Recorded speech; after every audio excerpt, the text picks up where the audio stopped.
सभी बच्चों को मेरा नमस्कार। बेटा, आज हम टाइम टेबल, जिसे समय सारणी भी कहा जाता है, उसके महत्व के बारे में बात करेंगे। वैसे तो प्रत्येक व्यक्ति के लिए टाइम टेबल का बहुत महत्व होता है समय सारणी का, पर विशेषकर जो बच्चे होते हैं, विद्यार्थी, उनके लिए विशेष महत्व होता है समय सारणी का।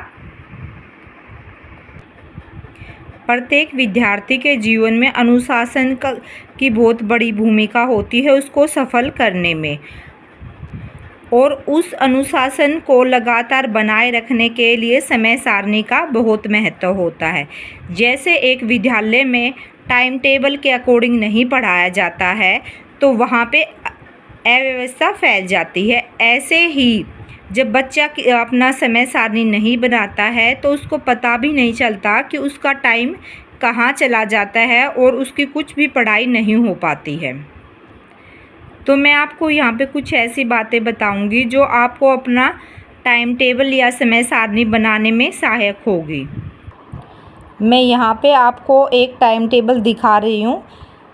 ये इसमें जो सोने का टाइम है आपका 6 घंटे का है, और ये हर एक विद्यार्थी के लिए, स्टूडेंट के लिए 6 घंटे की नींद पर्याप्त होती है। इसमें मैंने देखो टाइम बीच में छोड़ दिया है ताकि हर एक बच्चा अपने अकॉर्डिंग टाइम अपना लिख सके। और ये भी ज़रूरी नहीं है कि आपका जो टाइम टेबल हो बिल्कुल इसके अकॉर्डिंग ही हो, आप अपने समय के हिसाब से उसमें फेरबदल कर सकते हो। हर एक बच्चे का उसकी क्षमता, और जो एक तो बेटा हमें कभी भी किसी और बच्चे का, चाहे वो टॉपर ही रहा हो, हमें किसी और का टाइम टेबल नहीं फॉलो करना चाहिए।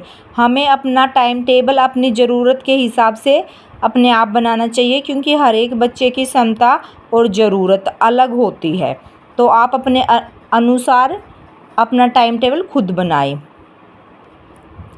और जब भी आप अपना समय सारणी बना रहे हो, टाइम टेबल बना रहे हो, आप 2 तरह के बनाओगे। एक तो शॉर्ट टाइम टेबल, जैसे प्रत्येक दिन का बनाओगे, और एक लॉन्ग टर्म का, जैसे कि कुछ महीनों के लिए आप, और उसमें आप प्रत्येक दिन के अपने टारगेट लिखोगे कि आज मुझे ये काम अपने कर लेने हैं।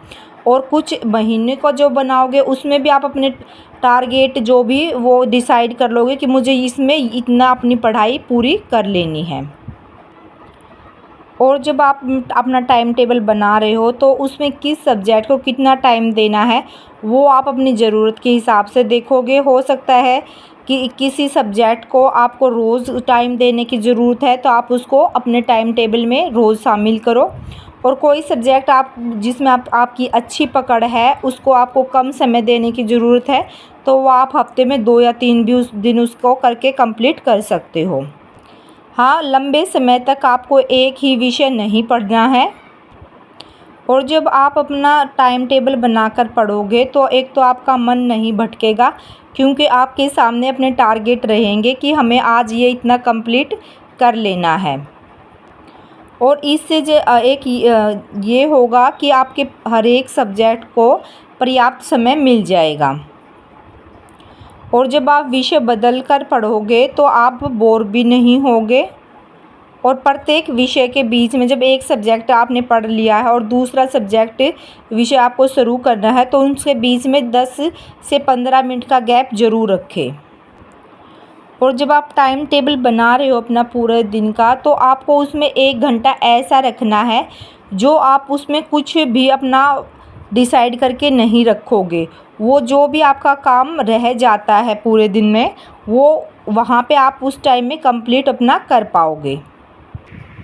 मैं सभी बच्चों को लास्ट में यही बोलूँगी बेटा कि अपना टाइम टेबल ज़रूर बनाएं और उसको फॉलो करने की भी पूरी कोशिश करें।